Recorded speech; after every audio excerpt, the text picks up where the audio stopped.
Allez, c'est parti pour un nouveau numéro de C'est du solide sur Boursorama, votre émission patrimoniale consacrée à l'épargne immobilière. Aujourd'hui, on revient sur cette bonne tenue des CPI dans cette crise sanitaire. Bonjour Jean-Marc. Bonjour David. Alors, c'est dans les moments tourmentés, on le sait, qu'on peut voir notamment la résistance des hommes, mais surtout celle des placements. Et c'est vrai que jusqu'à présent, jusqu'ici tout va bien, comme dit le film, les CPI ont bien résisté.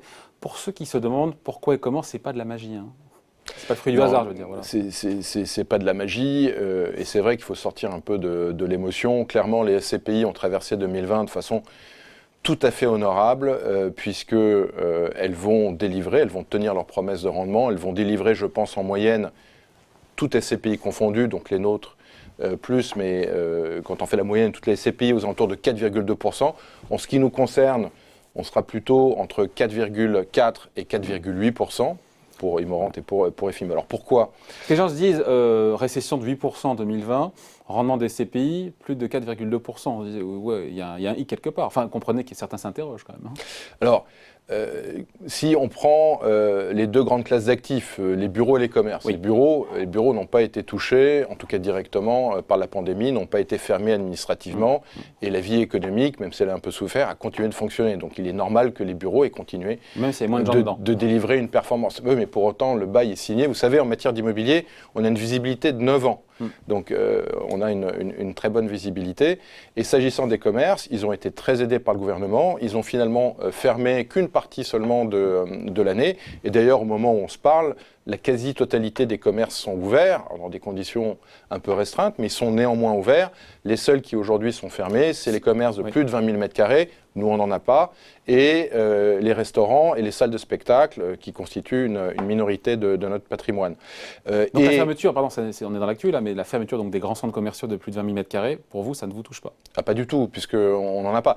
Les centres commerciaux de plus de 20 000 m², c'est la spécialité, entre guillemets, des grandes foncières cotées que sont Unibail et Klépierre.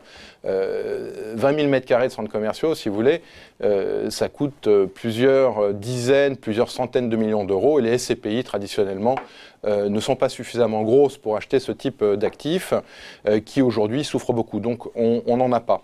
Donc 2020, cette résilience vient du fait que ce soit un actif réel, qui a continué de tourner, même malgré les difficultés, immobilier de bureau, commerce. L'immobilier, si vous voulez, l'intérêt de l'immobilier par rapport à une obligation ou un produit structuré, c'est qu'on peut sortir de la rue et s'agissant de nos produits, même aller consommer dans les commerces ou aller travailler dans les bureaux propriétés d'Immorente et d'EFIM. Donc c'est des actifs tangibles, c'est des actifs réels.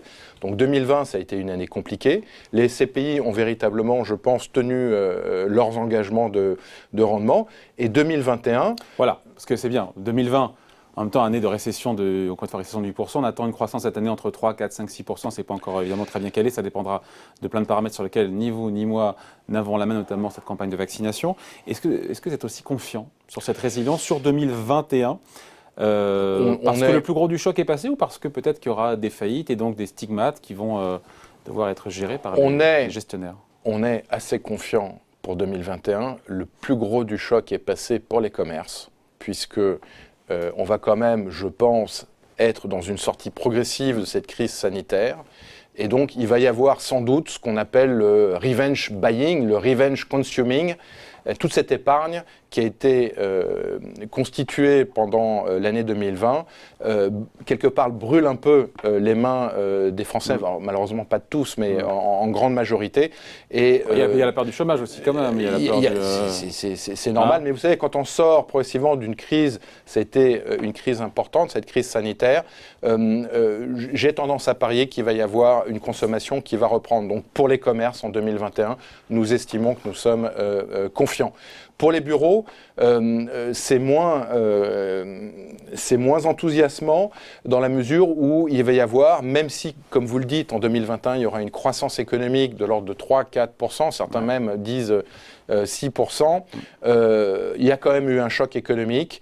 Et ça, pour le coup, les CPI qui sont investis, en tout cas chez nous, depuis 33 ans, On connaît les crises économiques, on en a vécu déjà deux, la grande crise des années 90 et celle de 2008, qu'on a traversée dans de bonnes conditions et tout le temps en générant du rendement et sans baisse de prix de part, mais évidemment le passé ne conditionne pas l'avenir.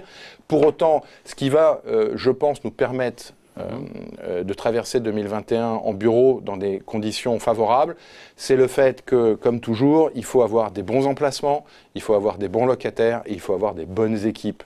Et chez Sofidy, nous sommes 180 personnes et nous avons cette singularité de parler au quotidien avec les locataires, d'être très réactifs, d'être sur la balle, de pouvoir donc faire au quotidien tout ce qu'il faut pour maintenir les taux d'occupation et donc le dividende. Ouais. Et donc, vous confirmez que les loyers continuent de bien rentrer cette année? Oui. Les loyers continuent de bien rentrer. Juste pour vous donner un chiffre, en 2020, pendant cette période de Covid, tout SCPI confondu, nous avons récupéré 93% des loyers. Alors que l'année dernière, à la même époque, on était plutôt aux alentours de 97%. Donc on a quasiment récupéré tous les loyers. Tout en aidant vos locataires, tout en les pressurisant pas, tout en qui étant eux-mêmes conciliants, ont été aidés par les autorités. On a fait des négociations qu'on appelle win-win, c'est-à-dire que on a aidé les locataires en reportant les loyers, en annulant une petite partie, et en contrepartie, le locataire acceptait de signer des baux plus élevés, de renouveler son bail par anticipation, par exemple. Donc vous êtes confiant dans cette résilience, encore une fois, cette année, encore une fois en 2021? Nous sommes confiants pour 2021. Trop tôt pour dire, a priori, les performances seront au niveau, en termes de rendement, au niveau de 2020 ou de cette année? C'est trop tôt, mais l'objectif, c'est de rester dans ces mêmes zones de rendement, c'est-à-dire au-dessus de 4%. C'est un peu tôt, hein. Nous sommes au tout début de l'année. Les commerces vont bénéficier de la sortie progressive de crise, et pour la crise économique, même s'il va y avoir une progression en 2021, ce qui va faire la différence, c'est la qualité d'emplacement et la qualité des équipes. L'emplacement. C'est la base de l'immobilier, on y revient. Tout change, rien ne change. Bon, merci beaucoup. Explication signée Jean-Marc Pitter donc pour Sofidy. Et rendez-vous évidemment la semaine prochaine sur Boursorama pour un nouveau numéro de C'est du solide.